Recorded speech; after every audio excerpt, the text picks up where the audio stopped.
Good morning, students. Hope you have revised the previous topic thoroughly. Now, today we are going to start with next topic from photosynthesis, that is regulation of stomatal openings. As you all know, stomata are minute openings occurring in large number on the lower surface of the leaf. And their function is to let in carbon dioxide from the atmosphere for photosynthesis. Means they allow carbon dioxide to diffuse in for the process of photosynthesis. As photosynthesis occur during day, so these stomatas are open during daytime, and when there is dark, no photosynthesis will be there, and that time stomata tends to close their opening to minimize the water loss from leaves through transpiration. Again, when there is light, means after sunrise, these stomata opens and allow carbon dioxide to diffuse in, and at the same time from same opening transpiration also occur. Thus it is said that transpiration is price paid for the process of photosynthesis by plants. Now, opening and closing of stomata is regulated by the amount of water present in the guard cell. When the guard cells are turgid, means they have sufficient amount of water in their cell cell, they become turgid and stomata opens. And when they are flaccid, means less water content in the cell cell, stomata closes. Now, before starting with the theories related to opening and closing of stomata, let us revise the structure of stomatal opening or stomata. And look at this diagram. This diagram represent one stomatal opening of the dicot leaf. This is open stoma and this is the closed one. As this stomatal opening is from dicot leaf, so the guard cells are bean shape, having thick inner wall and thin outer wall. And when the guard cells are turgid, this thin outer wall helps them to bulge outward for wide opening of the stomatal pore.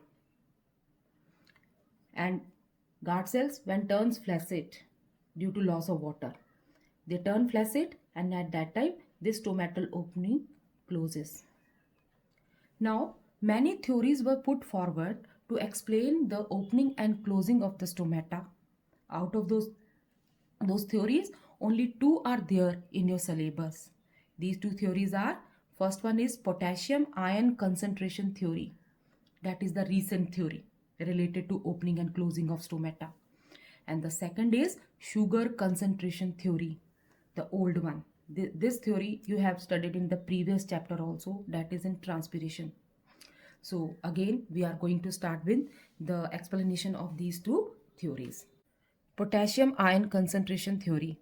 This theory is a recent theory related to opening and closing of the stomata.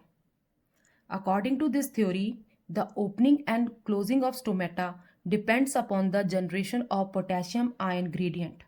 Now, what does this potassium ion gradient means? It means the difference in the concentration of potassium ion inside and outside the guard cell. They are present, or concentration of potassium ion is more inside the guard cell in comparison to outer epidermal cells. Now, guard cells, they contain chloroplast. So during daytime, when they receive light, photosynthesis also occur in guard cells. As a result, glucose is produced.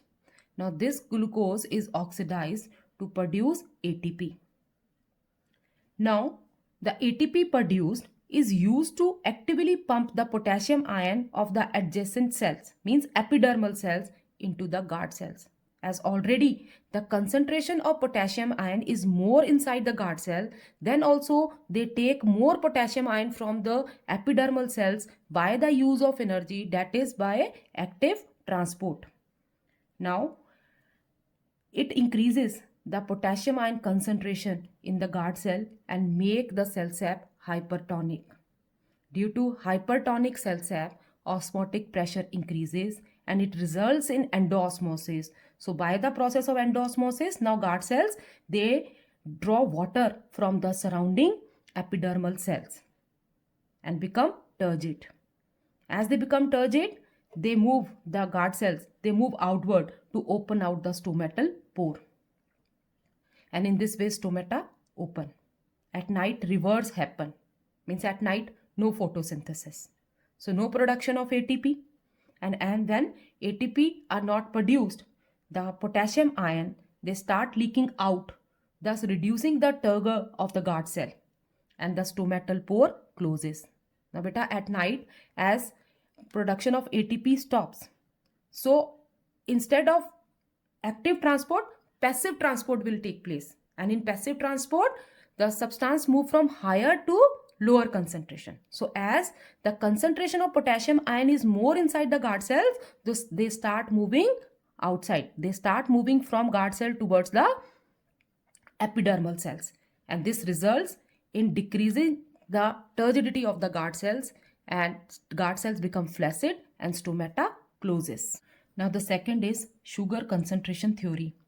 According to the old sugar concentration theory, guard cells, as they have chloroplast, so the process of photosynthesis also occur in guard cells, which results in the production of glucose.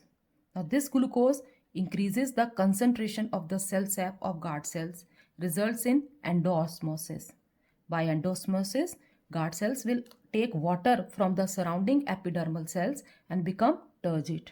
When they become turgid, the stomatal opening present in between these two guard cells open, and the diffusion of gases in and out begin for fulfilling the need of photosynthesis and transpiration. Now for any reason, if the water content of the leaf is falling short, means if the water content of the leaf is not sufficient. Now sometimes the plant, they do not absorb sufficient amount of water from the soil, so which results in the water content of the leaf to fall short. At that time, the water is drawn out of the guard cell due to exosmosis, and they turn the guard cell flaccid. As a result of that, when the guard cell becomes flaccid, the inner thick wall becomes straight to close the stomatal opening. So we have covered these two theories. Now coming to the progress check, page number 70. Answer the following in yes or no. The first is, all parts of a green plant carry out photosynthesis. No. Now the second is, all green parts of the plant carry out photosynthesis. Yes. Third, photosynthesis is the only biological process that releases oxygen into the air. Yes. Now the fourth is, out of 9 types of chlorophyll, chlorophyll A and B are the most abundant. Yes. Too much light. Fifth is, too much light destroys chlorophyll. Yes. Now the sixth, no transpiration occurs during photosynthesis. No. Now the next is, during sunlight, the guard cells turn flaccid to open the stomata. No. So till this we have covered. Now in next video we are going to start with the process of photosynthesis. Thank you.